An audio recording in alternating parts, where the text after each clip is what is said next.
வணக்கம். நான் doctor Melvin. Osteoporosis அப்படிங்கிற நோய் குறித்து நிறைய கேள்விப்பட்டிருப்பீங்க. அதை குறித்து ரொம்ப முக்கியமான சில விஷயங்கள் உங்களோட ஷேர் பண்ணணும்னு ஆசைப்பட்றேன்.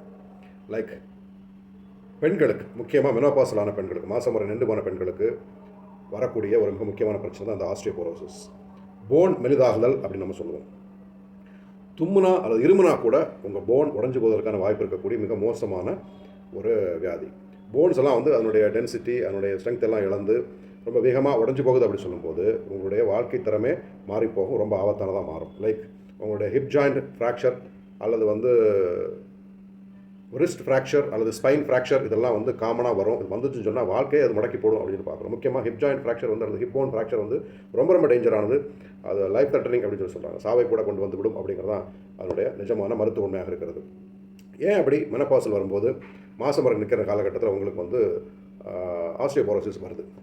உங்கள் உடம்புல ஈஸ்ட்ரஜன் அப்படின்னு சொல்லக்கூடிய ஹார்மோன் பெண்களுக்கு இருக்கும், அதிகமாக இருக்கும், உங்களுக்கு தெரியும். அது நிறைய விஷயங்களுக்கு பயன்படுகிறது அப்படின்னு சொல்லி பார்க்குறோம். அதோட ஒரு வேலை என்ன அப்படின்னு சொன்னால், நம்மளோட உடம்புல பழைய போன்ஸ் எல்லாம் மாறி புதிய போன் செல்ஸ் உருவாகிட்டே இருக்கும் அப்படின்னு சொல்லி பார்க்குறோம். இந்த ப்ராசஸ் ரொம்ப நார்மலானது. இந்த ப்ராசஸில் ஹெல்ப் பண்ணக்கூடிய மிக முக்கியமான ஒரு காரணியாக இந்த ஈஸ்ட்ரஜன் இருக்குது. இப்போ ஈஸ்ட்ரஜன் இல்லாமல் ஆகும்போது பழைய போன் செல்ஸ் போய் புதிய போன் செல்ஸ் வரக்கூடிய அந்த ப்ராசஸில் பெரிய டேமேஜ் நடந்து புதிய போன் செல்ஸ் உருவாகாமல் போன் தன்னுடைய தன்மையை இழந்துக்கிட்டே இருக்கும்.